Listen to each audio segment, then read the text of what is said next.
할렐루야. 네, 우리 서로 인사하겠습니다. 사랑합니다. 축복합니다.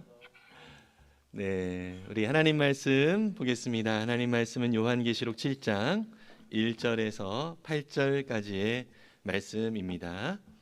요한계시록 7장 1절에서 8절까지의 말씀입니다. 네, 우리가 주님을 경외하는 마음으로 다 같이 일어서서 말씀을 함께 봉독하도록 하겠습니다. 같이 읽겠습니다. 이 일 후에 내가 내 천사가 땅 내 모퉁이에 선 것을 보니 땅의 사방의 바람을 붙잡아 바람으로 하여금 땅에나 바다에나 각종 나무에 불지 못하게 하더라. 또 봄에 다른 천사가 살아계신 하나님의 인을 가지고 해 돋는 데로부터 올라와서 땅과 바다를 해롭게 할 권세를 받은 네 천사를 향하여 큰 소리로 외쳐 이르되 우리가 우리 하나님의 종들의 이마에 인치기까지 땅이나 바다나 나무들을 해하지 말라 하더라. 내가 인침을 받은 자의 수를 들으니 이스라엘 자손의 각 지파 중에서 인침을 받은 자들이 14만 4천이니 유다 지파 중에 인침을 받은 자가 1만 2천이요 르우벤 지파 중에 1만 2천이요 가 지파 중에 1만 2천이요 아셀 지파 중에 1만 2천이요 나달리 지파 중에 1만 2천이요 므낫세 지파 중에 1만 2천이요 시므온 지파 중에 1만 2천이요 레위 지파 중에 1만 2천이요 이사갈 지파 중에 1만 2천이요 스불론 지파 중에 1만 2천이요 요셉 지파 중에 1만 2천이요 베냐민 지파 인침을 받은 자가 1만 2천이라. 아멘. 앉으시면서 은혜 많이 받으세요. 또 서로 격려합니다. 네, 우리가 지난주 일부터 계속해서 이제 요한계시록을 살펴보고 있습니다. 요한계시록은 우리에게 어떤 무서운 그런 책이 아니라 고통을 당하고 있는, 핍박을 당하고 있는 그리스도인들을 격려하고 또 위로하기 위하여 쓴 책이 바로 요한계시록입니다. 요한이 patmos섬에 유배되어져 있으면서 하나님께서 주시는 메시지를 고통받는 그 성도들을 향하여서 하나님이 주시는 그런 환상을 가지고 적어내면서 그들을 위하여 격려하는 편지가 바로 요한계시록이다. 우리가 생각을 해주시면 좋을 것 같습니다. 그런데 이 요한계시록을 해석하는 차원에서 많은 비유가 많이 또 등장을 하다 보니까 사람들은 이러한 내용들을 가지고 좀 오늘날에 이루어진 어떤 그 현상들하고 이렇게 매치를 시키려고 하는 경향이 있습니다. 사실은 그러한 오늘날의 어떤 사건이 요한계시록 이 내용과 동일한 것이다라고 얘기를 하는 이런 내용들은 여러분들이 가급적이면 무시를 하는 게 좋을 것 같습니다. 이 시대는 참 처음부터 좀 악했습니다. 악했고 또 우리 그리스도인들이 또 믿음으로 살기에 참 어려운 그런 환난 가운데 사실 우리가 있는데요. 그런 것들이 우리를 좀 두렵게 만드는 경우들이 좀 있거든요. 그래서 이상한 어떤 그 예언이라든지 또 이상한 정말 하나님의 뜻과 상관이 없는 그러한 정말 이야기에 귀를 기울이는 경우들이 좀 많이 있는데요. 하나님께서 지난주에도 살펴보았던 것처럼 우리를 사랑하시는 아버지 하나님이시다는 사실을 좀 기억했으면 좋겠습니다. 오늘도 보면은요, 우리가 하나님께 속한 자들이라고 하는 제목으로 말씀을 좀 나누려고 하는데 두루마리 7봉인의 의미를 좀 먼저 좀 살펴보려고 합니다. 특별히 지난 주에도 그 교회 중에서 빌라델피아 교회 7교회 중에서 빌라델피아 교회를 살펴보았는데요. 7개 교회들 중에 하나님께서 어떤 교회는 책망만 하시고 어떤 교회는 칭찬만 하셨고 또 어떤 교회는 책망도 하시고 칭찬도 하셨습니다. 이것은 교회들마다 하나님께서 책망하시고 칭찬을 하시는 것은 너희들 혼날 거야 이게 아니라 책망을 하시는 것은 혼날 거야 이게 아니라 그들로 하여금 잘 이러한 정말 하나님 앞에서 합당하지 못한 또 믿음으로 살지 못하는 것들을 돌이켜서 하나님께서 예비하신 그 놀라운 복을 누리는 자들이 되기를 간절히 원하시는 하나님 아버지의 마음이 거기에 있다고 말씀을 좀 드렸는데요. 정말 오늘도 하나님께서 반복해서 특별히 우리가 이제 요한계시록 읽어보신 분들은 알겠지만 오늘 그 7장을 읽었는데요. 바로 그 6장의 앞장에 그 7 인 두루마리에 일곱 인이 이렇게 찍혀 있는 것을 볼 수 있어요. 그래서 일곱 인을 하나씩 하나씩 떼면서 이 세상에 어떤 현상들이 일어나는가 이렇게 내용을 보면 상당히 좀 환란과 또 재난과 이런 것들이 생기는 것을 볼 수 있어요. 또 일곱 인이 또 지나가면 그 다음에 천사들이 나팔을 부는데 일곱 천사들이 나팔을 붑니다. 예, 일곱 나팔이 이제 불려지게 되고요. 또 그것이 또 지나가면 또 일곱 대접이 또 등장을 해요. 그런 내용들을 쭉 살펴보시면 아시겠지만 이 땅 가운데서 어떤 그 재앙이 나타나고 또 그것으로 인해서 심지어 또 성도들도 어떤 고난과 아픔이 있는지 이러한 내용들이 이렇게 등장을 하게 되어지거든요. 그런데 결국 이것의 끝은 무엇이냐면 바로 하나님의 그 나라와 그 영광의 하나님께 속한 자들이 하나님 나라의 그 영광스러운 풍성이 경험하고 약속하신 하나님 나라의 그 기쁨을 누리는 것, 이것이 최종적인 결론이라고 하는 것이죠. 그래서 믿음의 사람들에게 이 요한은요, 이 편지를 통하여서 요한계시를 통하여서 결국 하나님께서 약속하신 대로 새 하늘과 새 땅, 정말로 이 더 이상 슬픔과 아픔이 없는 그러한 하나님 나라가 우리 가운데 예비되어져 있다라고 하는 것을 약속하신 대로 이루어 주실 거다라는 것을 확실하게 말씀해 주시는 그런 차원에서 이 요한계시록이 등장하고 있다는 사실을 믿으시길 바랍니다.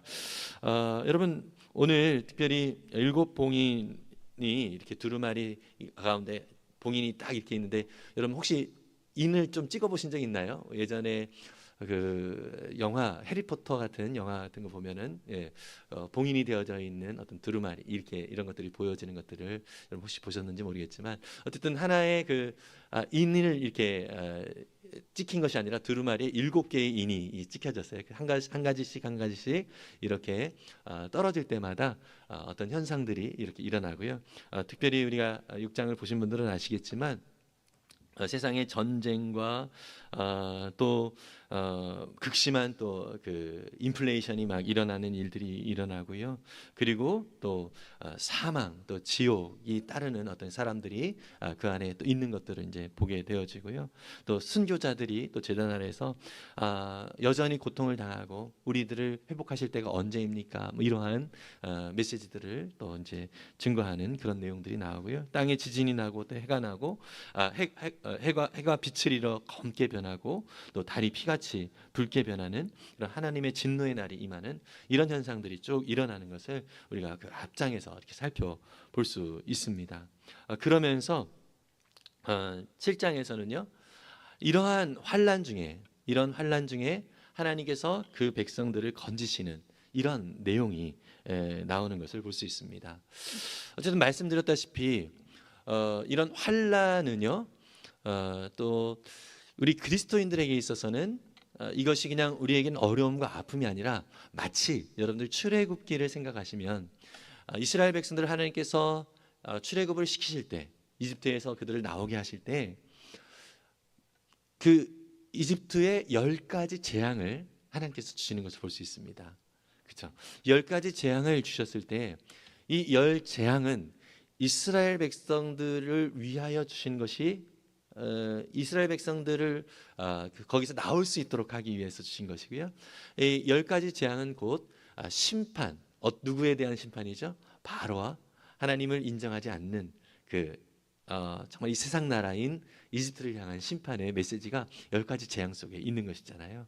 그래서 이 10가지 재앙은 이스라엘 백성들에게는 겉모습으로 봤을 때는 이집트에는 심판처럼 임하는 것으로 보여지지만 이스라엘 백성들에게는 하나님께서 그들을 구원하시기 위한 하나님의 역사하심입니다.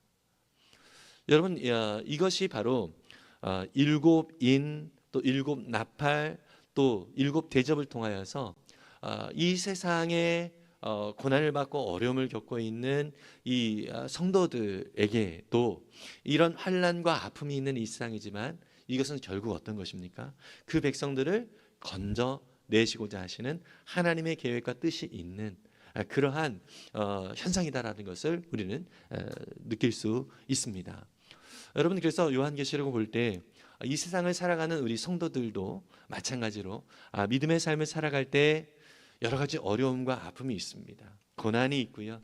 또 특별히 예수를 주로 믿고 또 섬기면서 더 믿음의 삶을 살아가려고 할 때 이 세상은 상대적으로 더 공격을 하는 것 같은 그런 느낌을 받을 때가 있습니다.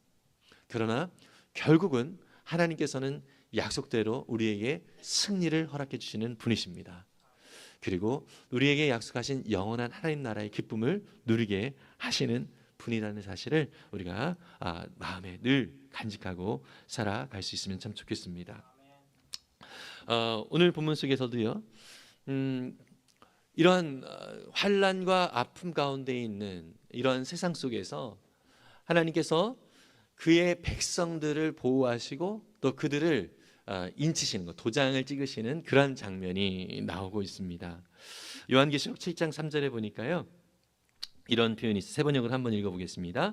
우리가 우리 하나님의 종들의 이마에 도장을 찍을 때까지는 땅이나 바다나 나무들을 해하지 말라. 무슨 얘기냐? 바람이 불어서 이 땅 가운데 엄청난 혼란과 또 이런 아픔이 있는 그런 상황이에요. 환란이 있는 그런 상황이에요. 그런데 천사가 나타나 가지고 하나님의 백성들에게 이마에 인을 찍어요. 도장을 찍는데 이 일이 끝나기까지는 이 환란과 아픔 가운데 있는 바람 부는 것을 멈추게 하는 거예요. 예.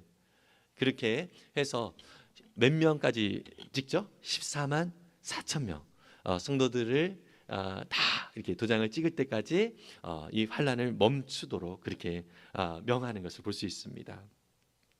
여기서도 우리는 하나님 아버지의 마음을 볼 수 있습니다. 하나님은요, 많은 사람들이 구원을 얻기를 원하십니다. 그것을 위해서 지금도 일하시는 하나님이시죠.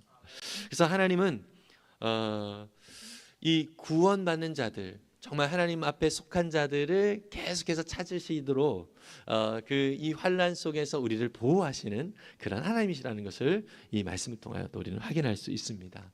네, 여러분, 그 하나님이 보호하시는 그러한 자들, 여기선 14만 4천으로 표현되어 있지만 우리가 지난주에도 살펴보았던 것처럼 디모데전서 2장 4절의 말씀처럼 하나님께서는 모든 사람이 다 구원을 얻고 진리를 알게 되기를 원하신다라고 말씀하고 있습니다.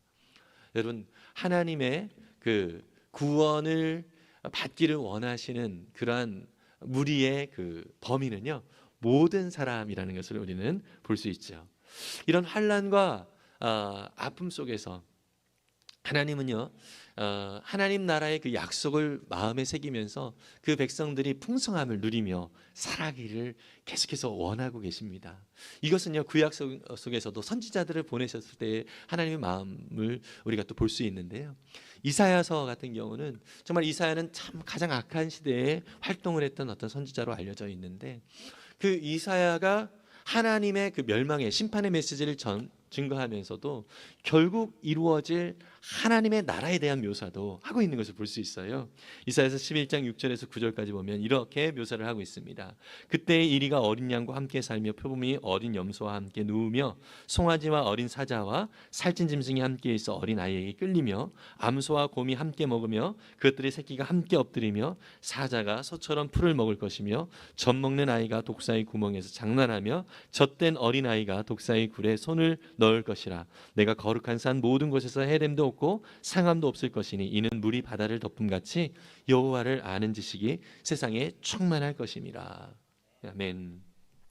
여러분, 이스라엘 백성들이 죄악 가운데서 하나님의 심판을 받을 수밖에 없는 그런 상황임에도 불구하고 하나님은요, 그들 가운데 약속하신 하나님 나라, 이제 더 이상 두려움과 또 아픔이 없는 그런 하나님 나라가 이루어질 것에 대한 소망을 가지고 그들에게 이런 메시지를 전하고 있는 것을 볼 수 있습니다.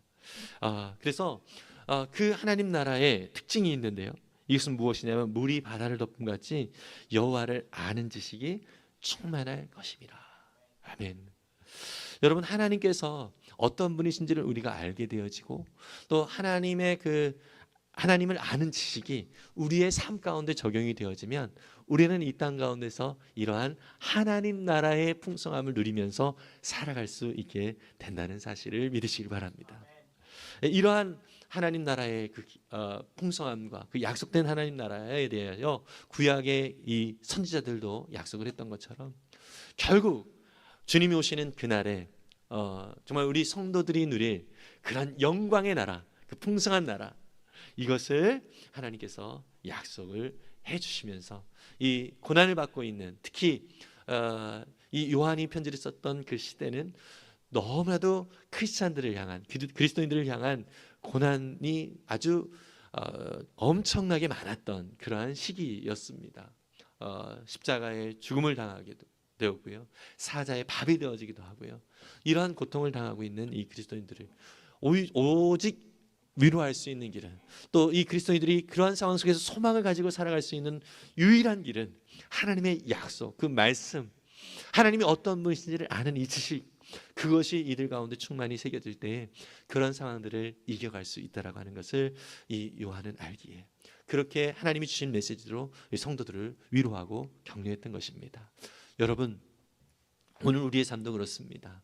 우리 가운데 어려움과 아픔, 또 우리를 힘겹게 만드는 어떤 상황, 이런 것들이 있다 할지라도 이것을 우리가 잘 이겨낼 수 있는 유일한 길은 우리 안에 역사하시는 그 하나님 아버지를 더 알아가고 주님과 함께 친밀하게 교제하는 길임을 믿습니다.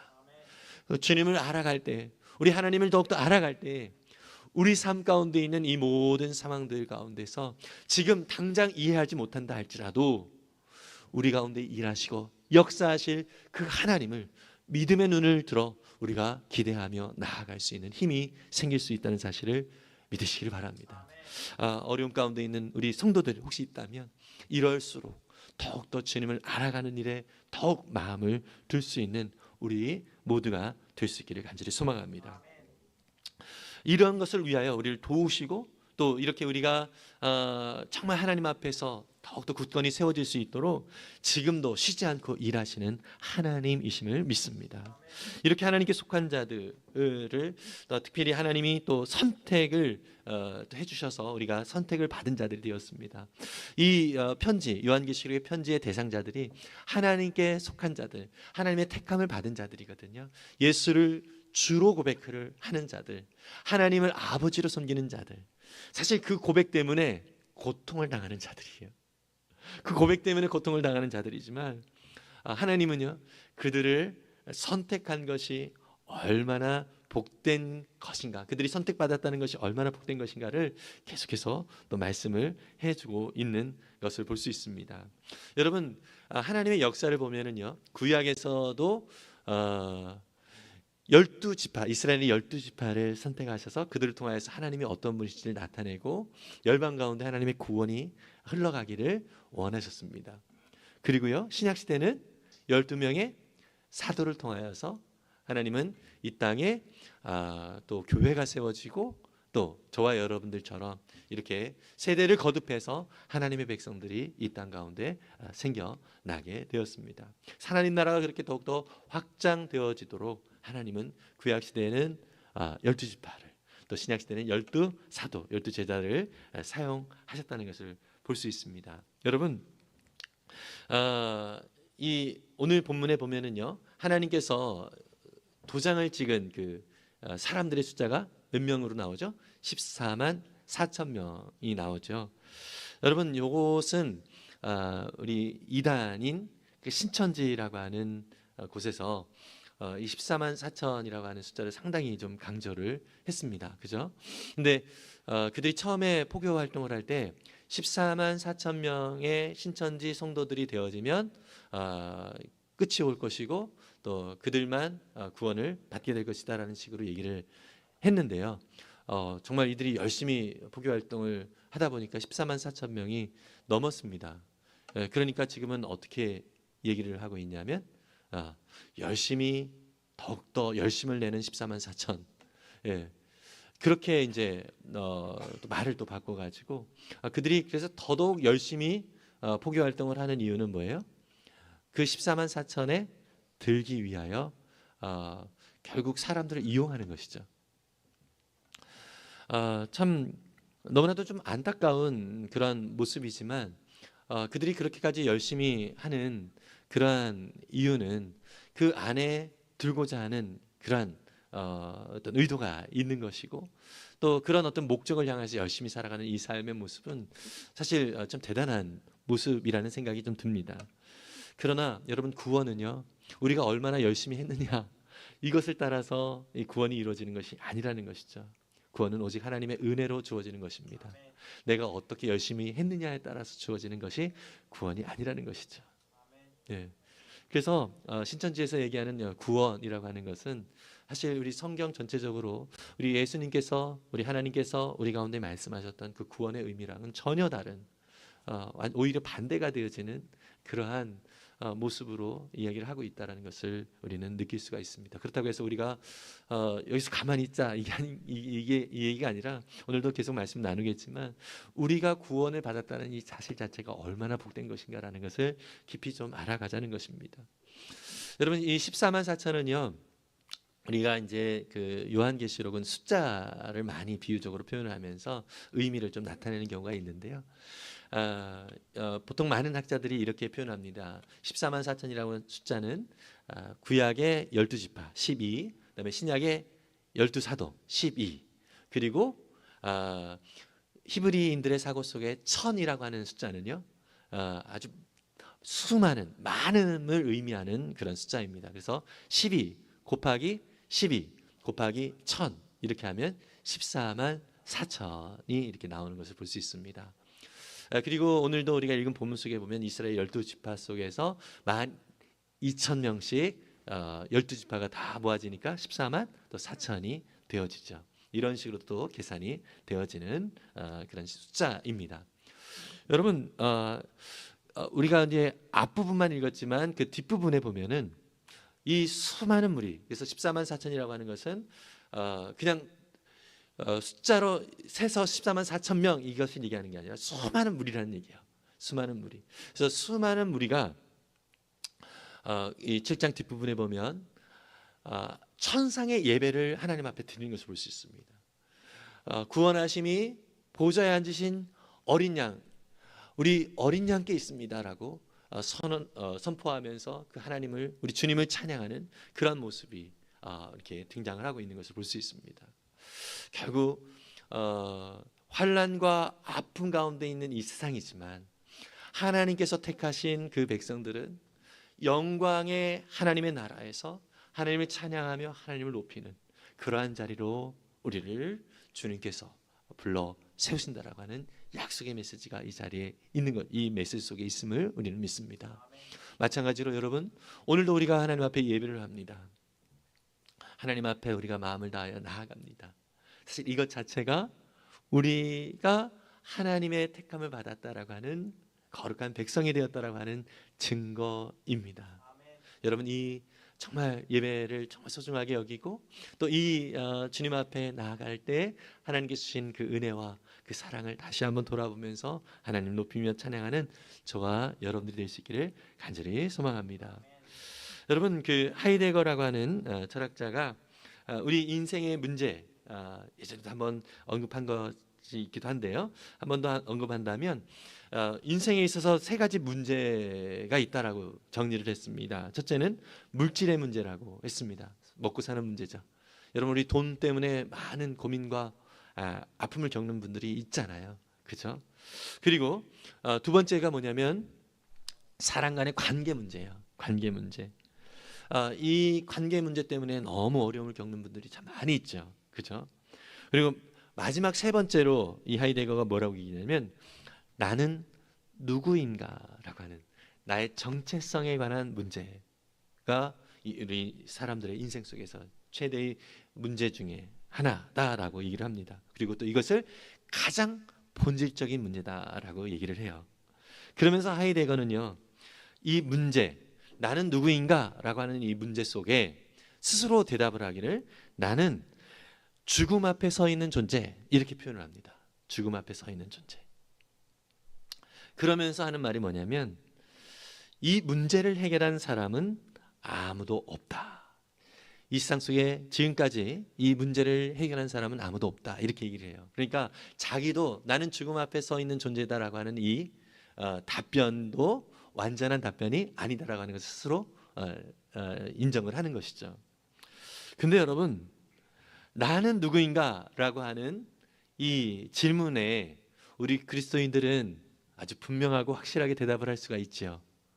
여러분, 나는 누구입니까? 예, 하나님의 자녀입니다. 또 나는 누구입니까? 네, 좀 우리 스스로 한번 나는 누구입니까? 한번 돌아봤으면 좋겠습니다. 우리가요, 나는 누구입니까? 라고 하는 이 질문 속에서 하나님과의 관계 속에서 답변이 될 때 가장 완전하고 또 가장 편안한 답변이 되어집니다. 바울은 그래서요, 바울은 자기 자신에 대하여 이렇게 스스로를 말하고 있는데요. 로마서 1장 1절인데요. 우리 함께 읽어보겠습니다. 그리스도 예수의 종인 나 바울은 부르심을 받아 사도가 되었습니다. 나는 하나님의 복음을 전하기 위하여 따로 세우심을 받았습니다. 아멘. 나는 그리스도 예수의 종이다라고 얘기를 하고 있습니다. 그리스도 예수의 종이다. 무슨 얘기죠? 나는 주인 되어 주신 예수님을 따라 사는 자입니다라고 고백을 하는 거예요. 그리고 주님께서 나를 부르셔서 나는 지금 사도로서 그 사명을 가지고 살아가고 있는데, 어떤 사명이죠?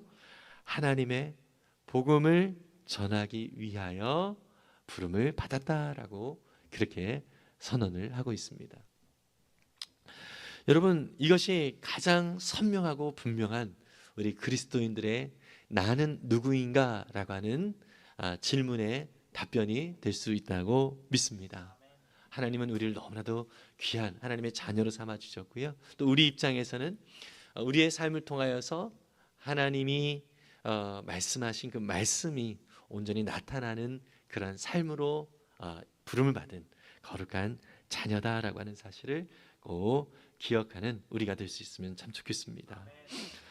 이렇게 하나님께 속한 자들은 하나님의 선택받았음을 기뻐하고 또 감사하는 그러한 자들입니다. 이러한 자들에게 하나님은 하나님께서 약속하신 놀라운 영광이 우리 가운데 있는데요.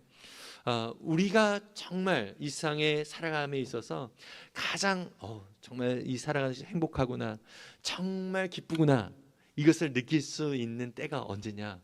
이것은요, 하나님께서 이사야를 통하여서 말씀하신 그 말씀의 해답이 있는데요, 힌트가 있습니다. 이사야서 43장 21절입니다. 함께 읽어보겠습니다. 이 백성은 나를 위하라고 내가 지은 백성이다. 그들이 나를 찬양할 것이다. 아멘. 여러분, 하나님께서 우리를 지으셨습니다. 그렇다면 우리를 지으신 하나님의 자녀로서 하나님의 뜻을 따라 살아갈 때 가장 복된 삶을 살아가는 것이죠. 근데 하나님이 우리를 지으시면서 하신 말씀이 뭐예요? 이 백성이 나를 찬송할 것이다.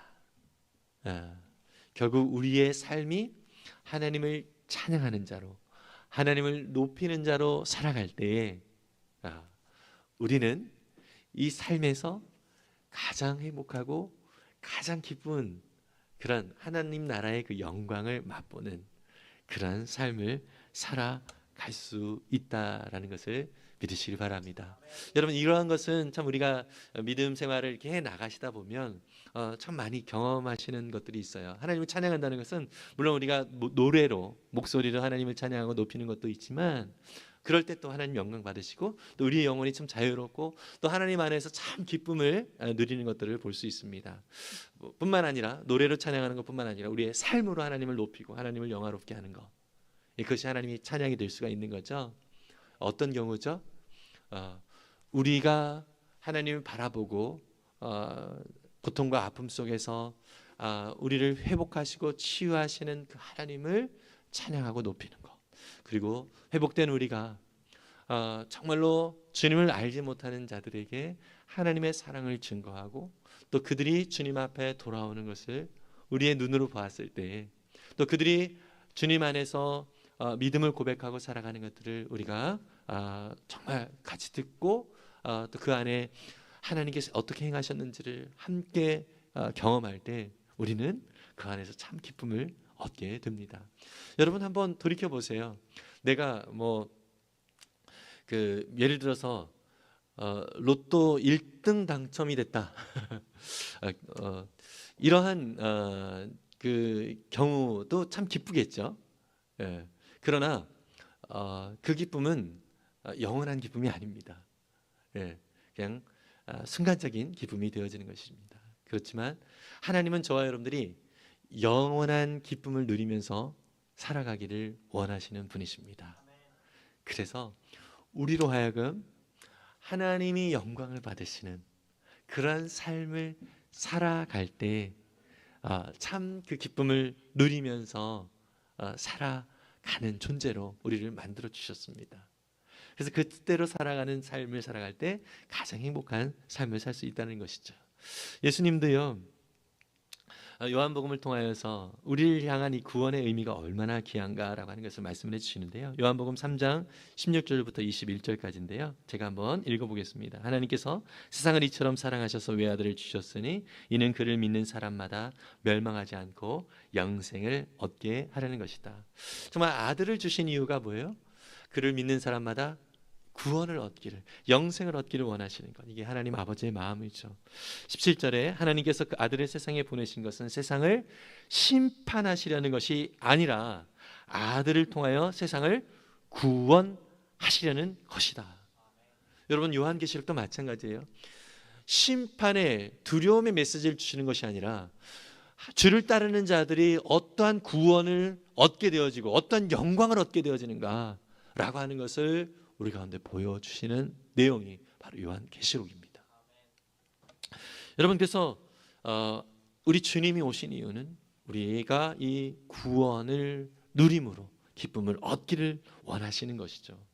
그래서 18절은 이렇게 말하고 있습니다. 아들을 믿는 사람은 심판을 받지 않는다. 그러나 믿지 않는 사람은 이미 심판을 받았다. 그것은 하나님의 독생자의 이름을 믿지 않았기 때문이다. 여러분, 예수 그리스도를 믿지 않는 사람들은 심판을 받을 것이다가 아니라 이미 심판을 받았다, 이렇게 말씀하고 있습니다. 무슨 얘기죠? 주님과 상관없이 살아가는 이 삶은 그 자체가 저주라고 말씀을 하고 있는 것입니다. 내가 아무리 많은 것들을 누리고 있는다 할지라도, 내가 아무리 이 세상에서 정말 남들이 부러워할 만한 그런 위치에 있다 할지라도 하나님과 상관이 없이 살아가는 삶은 이미 심판을 받은 삶, 저주 가운데 있는 삶이다라고 말씀하고 있는 거예요. 전에도 살펴보았지만 시편 73편에 시편 기자는 처음에 주를 알지 못하는, 하나님을 알지 못하는 사람들이 너무 떵떵거리며 살고, 그리고 심지어 죽을 때도 그들은 편안하게 죽는 것 같고, 이런 것들을 통해 보니까 나는 미끄러질 것 같습니다, 이렇게 얘기를 했잖아요. 나는 시험 들 것 같습니다, 이렇게 얘기를 했잖아요. 그런데 그가 어떻게 해요? 하나님의 성소에 나아갔어요. 예배하는 자리에 갔어요. 기도하는 자리에 갔어요. 그랬더니 하나님께서 그에게 보여주시는 것이 있습니다. 무엇이죠? 그들의 멸망이, 그들의 끝이 무엇인가를 보여주는 거예요. 마치 이런 것입니다. 여러분, 어떤 정말 호화로운 유람선을 타고 막 이렇게 노는 사람들의 모습을 보면 어떻습니까? 와, 재밌겠다, 이렇게 할 수 있겠죠. 그런데 여러분, 이 사람들이 유람선이 이렇게 있는데, 이 유람선이 이렇게 지나가고 있는데 그 밑에 불과 몇백 미터 밑에 폭포라고 생각을 해봅시다. 그러면 이것을 모르는 경우에는 이 사람들이 부럽고 나도 거기에 끼고 싶다, 이런 생각이 들 거예요. 그러나 그들의 결국이 무엇인지를 알고 있다면 이 사람들을 보는 시선은 어떻게 되죠? 안타깝다, 이런 마음이 드는 거예요. 지금 저러고 있을 때가 아닌데, 이런 마음이 드는 거예요. 여러분, 우리가 주님 앞에 나아간다라고 하는 것은 무엇이냐면 우리 인생의 끝이 무엇인지를 아는 거예요. 그리고 우리 가운데 예수를 믿고 믿음으로 살아가는 자들의 그런 영광스러운 삶이 무엇인지를 우리 가운데 더욱더 주님께서 선명하게 보여주시는 자리가 바로 주님 앞에 나아가는 예배의 자리이고 기도의 자리입니다. 그러할 때 우리는 더욱더 내가 주님과 함께 교제하고 살아가는 삶, 예수 그리스도를 주님으로 이렇게 영접하고 믿음으로 살아가는 이 삶이 얼마나 복된 삶인지를 알게 되는 것이죠. 19절에 보니까 심판을 받았다고 하는 것은 빛이 세상에 들어왔지만 사람들이 자기들의 행위가 악함으로 빛보다 어둠을 더 좋아했다는 것을 뜻한다. 여러분, 우리가 예수를 믿음 생활을 하면서도 간혹 죄를 지을 때가 있잖아요. 그럴 때 어떻게 해요? 상당히 부끄럽고 숨기고 싶은 마음이 있죠. 사실 이것은 하나님께서 우리 가운데 죄를 짓는 것을 불편하게 만드는 거예요. 너는 그런 존재가 아니다라는 거예요. 너는 죄 가운데서 편안하게 죄를 지을 사람이 아니다. 내 뜻을 따라 살아가라. 여러분, 그런 존재로 우리가 부름 받았음을 기억하면서 죄를 멀리할 수 있는 우리가 되었으면 좋겠습니다. 20절에 악한 일을 저지르는 사람은 누구나 빛을 미워하며 빛으로 나오지 않는다. 그것은 자기 행위가 드러날까 보아 두려워하기 때문이다. 그러나 진리를 행하는 사람은 빛으로 나온다. 그것은 자기 행위가 하나님 안에서 이루어졌음을 드러내려는 것이다. 무슨 얘기죠? 정말 우리가 어두움 가운데 있을 때는 내 이 어두움이 드러날까 봐 염려스럽고 두려운 삶을 살아요. 그러나 하나님과 함께 교제하며 살아가다 보면은 정말로 주님이 뜻대로 살아가는 그 삶, 그 빛 가운데 살아가는 그 삶이 내 자신에게도 너무나도 기쁘고요. 또 이것이 우리 하나님께서도 보시면서 얼마나 기뻐하실까, 이런 것들이 막 기대가 되면서 그런 삶을 살아가는 자체가 너무나도 행복하게 여겨지는 것입니다. 여러분, 이러한 자리로 저와 여러분들이 초청을 받았다는 사실을 믿으시길 바랍니다. 이것이 바로 하나님이 영광을 받으시는 거예요. 저와 여러분들 이런 영광스러운 이 축복된 삶을 더욱더 풍성히 누릴 수 있기를 간절히 소망합니다. 또 이런 영광스러운 삶을 우리가 풍성하게 누릴 수 있는 방법이 여러 가지 방법이 있는데요. 제가 두 가지만 말씀을 드리고 마무리하려고 합니다. 하나님의 영광을 경험하는 첫 번째 방법은요, 항상 우리 주님과 동행하면서 살아가는 것입니다. 예수님께서요, 십자가에 달리시기 전에 기도를 하시는 그 메시아적 기도라고 표현이 되어져 있는 요한복음 17장의 기도의 내용들을 보면은요, 지금 이 자리에 앉아 있는 저와 여러분들을 위하여 주신 그런 기도의 내용이 있다는 것을 우리가 발견할 수 있는데요. 요한복음 17장 20절부터 보면은 이런 말씀이 있어요. 나는 이 사람들을 위해서만 비는 것이 아니고, 여기서 말하는 이 사람들은요, 제자들을 말해요. 제자들을 위해서만 비는 것이 아니고 이 사람들의 말을 듣고 나를 믿는 사람들을 위해서도 빕니다. 이 사람들의 말을 듣고 나를 믿는 사람들은 누구를 말하죠? 우리를 말해요. 우리. 그죠? 우리는 사도들을 통하여서 전에 내려오는 복음의 메시지를 듣고 예수님을 믿는 자들이 되었잖아요. 그죠? 지금부터는 이제 예수님께서 우리들을 위하여 기도하시는 거다라고 생각을 하시면 됩니다. 21절에 아버지께서 내 안에 계시고 내가 아버지 안에 있는 것과 같이 그들도 하나가 되어서 우리 안에 있게 하여 주십시오. 그래서 아버지께서 나를 보내셨다는 것을 세상이 믿게 하여 주십시오. 하나님과 예수님이 하나인 것처럼 지금 우리와 예수님이 하나인 것을 알게 해달라고. 그래서 우리의 삶이 예수님과 하나가 되어졌으니까 우리가 살아가는 이 삶이 뭐예요? 예수님이 살아가는 방식의 삶이 되어지기를 이 세상이 알기를 원하신다라는 기도가 있는 거예요. 여러분, 우리는 흔히들 그런 표현을 합니다. 나는 예수님이 아니야. 원수까지 사랑하라고? 나는 그렇게 할 수 없어. 이렇게 얘기하는 경우들이 참 많이 있습니다. 그러나 예수님이 기대하시는 바는 우리가 그렇게 살기를 원하세요. 대신 우리의 힘이 아니라 우리 안에 함께 하시는 예수님이 주시는 그 은혜와 능력으로 그렇게 살 수 있도록 도와주시겠다는 것입니다. 우리가 그래서 이 동행하시는 주님을 믿고 따르면 주님이 사셨던 삶을 살아갈 수 있는 것입니다. 예수님을 닮은 삶을 우리가 살아갈 수 있는 것입니다. 물론 우리가 연약하기에 정말 하나님 앞에서 늘 참 죄송합니다, 이런 죄를 지었습니다 하면서 넘어질 수도 있습니다. 그러나 중요한 건 뭐냐면 주님 앞에 나아가면 주님께서 도와주신다는 것이죠. 22절에 이렇게 말씀하고 있습니다. 나는 아버지께서 내게 주신 영광을 그들에게 주었습니다. 여러분, 예수님이 하나님의 영광을 가지신 자임을 믿으시죠? 근데 예수님이 말씀하십니다. 그 영광을 누구에게 주었다고요? 우리에게 주었다고요. 여러분, 우리는 그 하나님의 영광을 소유한 자들입니다. 아멘이죠. 예. 그것은 우리가 하나인 것 같이 그들도 하나가 되게 하려는 것입니다. 예. 그러니까 우리의 삶의 모습이 정말 하나님의 영광을 나타내는, 정말 하나님이 이 땅에 정말 존재하시는, 보이지 않지만 우리의 삶을 통하여서 하나님이 어떤 분이신지를 이 세상이 보면서 와, 하나님이 살아계시구나, 이것을 세상이 경험하도록 우리를 이 땅에 보내셨다는 사실을 믿으시길 바랍니다. 이렇게 살 수 있도록 하나님께서 우리 가운데 은혜를 주신다는 거예요. 그래서 늘 우리와 함께 하시는 그 하나님을 우리가 날마다 인정하며, 우리 성령 하나님이 나와 함께 하심을 기억하고 그 성령님께 나의 모든 것들을 온전히 맡기면서 작은 것까지도 이 성령님께 모든 것들을 맡겨드리고 그분의 뜻을 따라 살아가는 우리의 삶이 되면 참 좋겠습니다. 그 자체가 하나님의 풍성한 영광을 누리는 방식이기 때문입니다. 두 번째로, 우리가 하나님의 영광을 경험하는 방법, 두 번째, 우리가 복음을 위해 살아가는 것입니다.